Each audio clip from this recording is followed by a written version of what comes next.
Test பண்ணி பார்த்துட்டாங்க. பாருங்க இது சூப்பராக இருக்குது அப்படின்னு சொல்லிட்டாங்க. ஸோ டீ தூளை அடுத்த நாள் காலையில் போட்டோன்னே டீ தூள் நல்லா இருந்தது. வீட்டில் வந்து சொல்லிட்டாங்க இது என்ன ப்ராடக்ட்டுன்னு கேளுங்க, எங்கேருந்து வாங்கினாங்க, எவ்வளோ வாங்கணும்னு சொல்லி கேட்கணும். சரின்ட்டு ஃபோன் பண்ணி ராஜுகிட்ட கேட்டேன், இந்த மாதிரி எனக்கு ப்ராடக்ட் வேணும். ஸோ நியர்பை வேணும் அப்படின்னா இங்கே ஒரு கடை இருக்குது, அங்கே போய் வாங்குங்க அப்படின்னு சொன்னாங்க. இன்னொன்று வந்து நீ இல்லைன்னா என்கிட்ட சொல்லுனா நானே எடுத்துகிட்டு வந்து கொடுக்குறேன் திருவள்ளூர்லேருந்து அப்படின்னு சொல்லி சொன்னாங்க. சரி நியர்பை கடை எங்கே இருக்குது அப்படின்னு சொல்லி கேட்டுட்டு அங்கே போகணும். அங்கே போய் பொருள் வாங்கிட்டு வரேன். ஒரு 100 rupees 200 rupees பொருள் வாங்கிட்டு வந்துட்டு வீட்டில் யூஸ் பண்ணுறோம். எல்லா பொருளுமே யூஸ் ஆகிடுச்சு, நல்லா இருக்கு. அப்போ வந்து அடுத்தது இதை வந்து பிஸ்னஸாக பண்ணலாம் அப்படின்னு சொல்லி கேட்டார். யூஸ் பண்ணிட்டீங்க, பிஸ்னஸாக பண்ணலாம். சரி பிஸ்னஸாக பண்ணலாம் என்ன பண்ணணும் அப்படின்னு. ஒன்றும் இல்லைன்னா ஒரு 2000 ரூபாய் இன்வெஸ்ட் பண்ணு. 2000 ரூபாய் இன்வெஸ்ட் பண்ணுங்க, வீட்டில் இருக்கிற 4 பேரை கூப்பிடு, அவ்வளோதான் எனக்கு சொன்னது. ஸோ அப்படி ஸ்டார்ட் பண்ணி தான் இன்னைக்கு அம்பத்தூரில் வந்து இவ்வளோ பெரிய கடையை வந்து ஆரம்பிக்கப்பட்டது. ஸோ என்னன்னா நமக்கு என்ன வேணும் அப்படிங்கிறத வந்து தெளிவாக நம்ம அப்ளைன், ஏன் இதை சொல்லிட்டு இருக்கேன்னா அப்ளைன் கைடன்ஸ் வந்து நமக்கு ரொம்ப ரொம்ப முக்கியம். ஸோ ஒரு அப்ளைனை வந்து நம்ம வந்து எப்படி பின்பற்றணும் அப்படிங்கிறத வந்து கேட்க ஆரம்பித்தோம் அப்படின்னா அவர் என்ன அதை கைட் பண்ணுறது வந்து கரெக்டாக கைட் பண்ணாங்கன்னா நம்மளால இதை வந்து சக்ஸஸாக கொண்டு போக முடியும். அதே மாதிரி நாங்கள் கடை ஸ்டார்ட் பண்ணும்போதும் எனக்கு கொஞ்சம் கேப் கிடச்சிது. ஏன்னா உடனே அப்ளை பண்ண உடனே எனக்கு கிடைக்கல, 6 மாதம் கிடைச்சிது. அந்த 6 மாதத்தில் எனக்கு வந்து நிறைய அப்ளைன்ஸ் வந்து கைட் பண்ண ஆரம்பிச்சாங்க. அப்போ சொன்ன ஒரே வார்த்தை ஒரு என்னன்னா ஒரு 50,000 ரூபாயாவது நீ பிஸ்னஸ் பண்ண ஆரம்பிங்க. நீங்கள் வீட்டில் வச்சிட்டீங்க, நான் எனக்கு வீட்டிலேயே 50,000 ரூபாய்க்கு பிஸ்னஸ் எடுத்துட்டோம். ஏன்னா கொரோனா டைமு ப்ராடக்ட் கிடைக்கல, அதனால ஒரு 50,000 ரூபாய்க்கு வீட்லேயே பொருளெல்லாம் எடுத்து வச்சிட்டோம். அப்போ கடை எடுக்கல. அப்போ வந்து என்னன்னா கமிஷனும் கிடையாது, ப்ராடக்ட் இருக்குது ஆனால் கொடுக்க முடியல, அந்த மாதிரி லெவலில் வீட்டில் ப்ராடக்ட் இருக்குது. அப்போ அவர் சொன்னது தான், உனக்கு கீழே ஒரு 50,000 ரூபாய்க்கு பொருள் விற்கிறதுக்கு நீ கான்ஸ்டண்ட்டாக ஒரு இது கொண்டு வந்துட்டீங்கன்னா சக்ஸஸ்ஃபுல்லாக இந்த பிஸ்னஸை கொண்டு போயிடலாம் அப்படின்னு. அப்போ தான் தெரிஞ்சுது ஓகே இப்போ நான் டைரக்ட் செல்லிங்கில் இருக்கிறோம், இந்த நெட்வொர்க் கொண்டு போகணும் அப்படின்னு சொல்லி தான் அந்த 50,000 ரூபா பிஸ்னஸ் ஆனோன்னா இன்னும் சக்ஸஸ் ஆயிடுச்சு. இன்றைக்கி வந்து நல்லாவே பண்ணிகிட்டு இருக்கோம். ஸோ நல்லாவே பண்ணியிருக்குன்னா 4,000 ரூபாய் 4 லட்ச ரூபாய் இன்வெஸ்ட்மெண்ட் பண்ணியிருக்கோம்னா 4 லட்ச ரூபா சேல்ஸ் நடக்குது. அந்த 100% சேல்ஸில் ப்ராடக்ட் பண்ணிட்டு இருக்கோம். இதுதான் பிஸ்னஸ். ஸோ பிஸ்னஸ் மாடல் வந்து ரொம்ப சிம்பிளாக இருக்கிறதுக்கு காரணம் என்ன அப்படின்னு பார்த்தீங்கன்னா, ஸோ இதை வந்து முழுக்க நார்த் இந்தியன் பிஸ்னஸ் மாதிரி நிறைய பேர் திங்க் பண்ண ஆரம்பிச்சிட்டாங்க. ஸோ அது வந்து நார்த் இந்தியன் பிஸ்னஸாக இருந்தால் கூட ஒரு இந்தியா மாடலுக்கு தான் அவர் கொண்டு போயிட்டு இருக்காரு. ஏன்னா வந்து நீங்கள் வாங்குற சாம்பாரோ இல்லை எதுவோ நார்த் இந்தியன் ப்ராடக்ட் வாங்கினீங்கன்னா உங்களால் யூஸ் பண்ண முடியாது. ஆனால் நம்ம ப்ராடக்ட்டை வந்து காஷ்மீர்ல இருந்து கன்னியாகுமரி வரைக்கும் இருக்கிற எல்லாராலையும் ஒரு ப்ராடக்டை வந்து யூஸ் பண்ணி கொடுக்க முடியும் அப்படின்னா அது வந்து ஆர்சிஎம் ப்ராடக்ட்ஸ் மட்டும்தான். இது வந்து நீங்கள் எங்கே வேணாலும் சொல்லலாம்.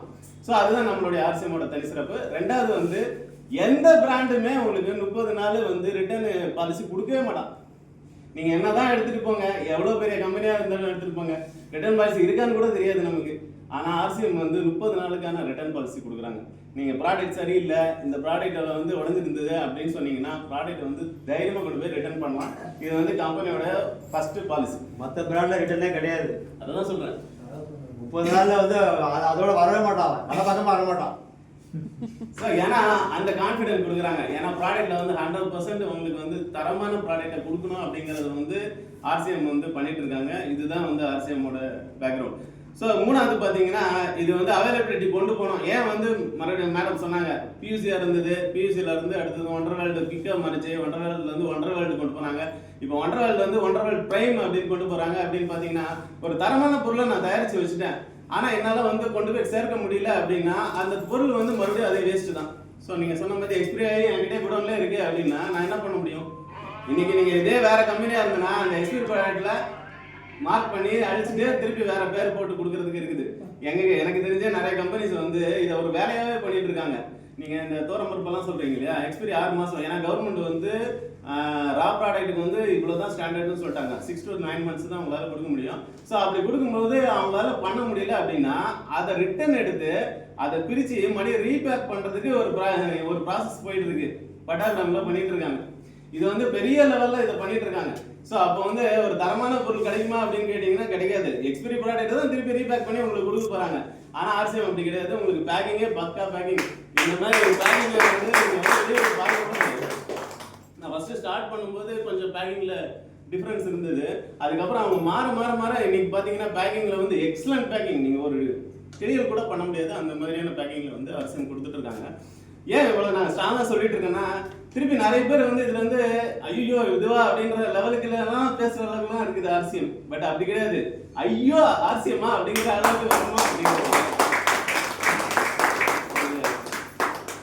ஸோ இதுதான் ஆர்சிஎம் உடைய இது. ஆர்சிஎம் ஒண்டர் வேர்ல்ட் அப்படின்னா அதாவது அற்புதங்கள் நிறைந்த உலகத்தை கொண்டு போனோம் அப்படின்னு அவருடைய நோக்கம். அற்புதங்கள் அப்படி எப்படின்னு கிடைக்கும்னு பார்த்தீங்கன்னா, நீங்கள் ஒரு நல்ல எண்ணத்தோடையோ நல்ல மனநிலையிலையோ நல்ல ஆரோக்கியத்தோடு இருக்கும்போது தான் ஒரு அற்புதத்தை வந்து உங்களால் அதை வந்து அப்சர்வ் பண்ண முடியும். நீங்கள் போய் பாருங்கள், தாஜ்மஹால் வந்து நல்லா தான் இருக்கும், எப்பவுமே அது நல்லா தான் இருக்கும். நீங்கள் ஒரு மூடியான டைமில் போய் தாஜ்மஹாலை பார்த்தீங்கன்னா எப்படி தெரியும் உங்களுக்கு?